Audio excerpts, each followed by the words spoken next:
Why are some people fat, some people skinny?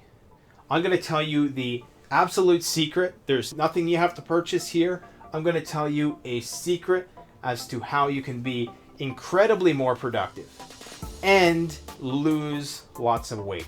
So let's get to it.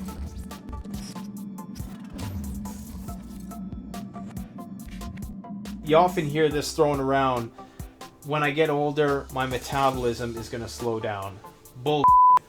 You slow down and your metabolism follows in suit. See, here's the thing with metabolism.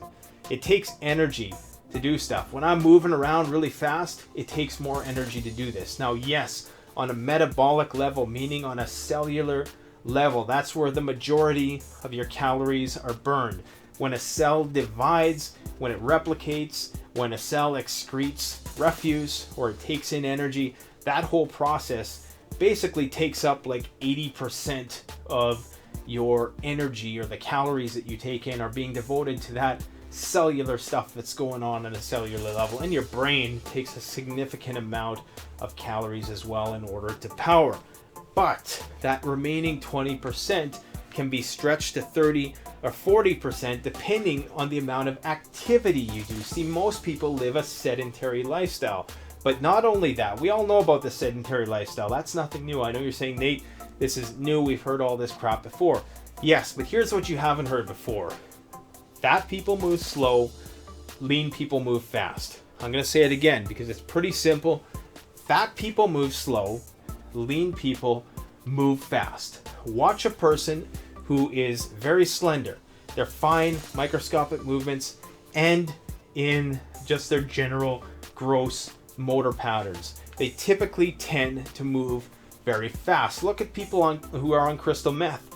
All of them turn into very skinny people. Now, a lot of that is from undereating, but in addition, that hyperactivity requires a lot of calories. It requires that they burn fat in order to move like that. My advice to you is, if you find yourself overweight, maybe it's because your default disposition is to sit down or to move slow or to ask somebody to pass that to you, or to, instead of taking the initiative to get up off your ass and do something, you'd rather sit first and then stand up second and move around second, as opposed to the skinny guy who's running around here, there, and everywhere who doesn't want to sit down. And it's not even just about sitting down and standing up. It's about what you do and the speed and the pace at which you do things. Are you just sauntering through life?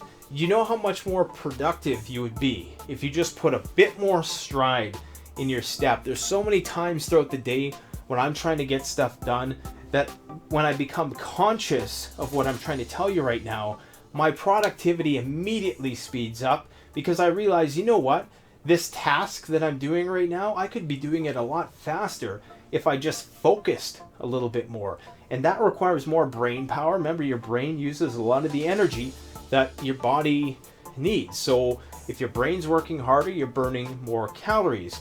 And as you're more focused, you're going to be moving faster. Faster movements are going to lead to increased burning of energy. Getting into a go-getter mode, that is going to significantly increase the fat that you burn. And the reason why there's so many overweight people nowadays is because people are so used to being served everything. We no longer have to go out, walk 10 miles to hunt an animal or to find a place to fish and stand up the whole time and, be very alert the whole time, aware of our surroundings. We don't have to do that anymore. We can just basically plop down on the couch, sit on our phones, an activity which takes absolutely nothing from us whatsoever.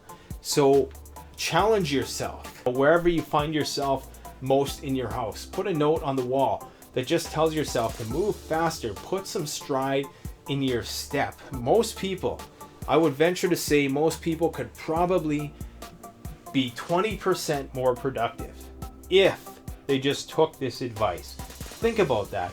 20% more productive. What could you do with 20% more time?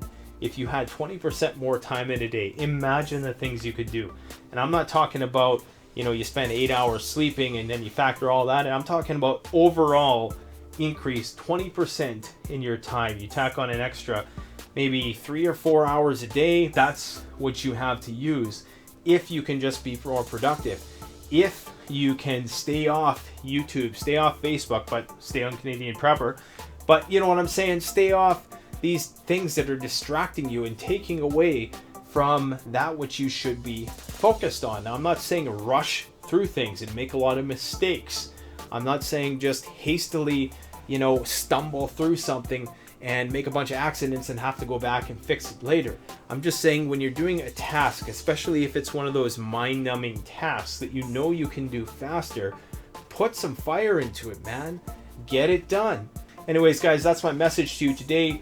Don't forget to like, comment, subscribe. You can support this channel by picking up a t-shirt from Teespring. I'm constantly putting out new t-shirt designs. Most of them are survival prepping related. I'm also going to have some fitness ones up on there soon. You can also get yourself a bug out roll, one of the best ways to organize your gear in the field. Made in Canada with pride. We've had some cool features to it in the last month or so, and it's on sale for about 10% off the normal price from here until Christmas time. So you're going to want to pick one of those up. An excellent, unique Christmas present for your loved ones. Thanks for watching. Canadian Prepper out.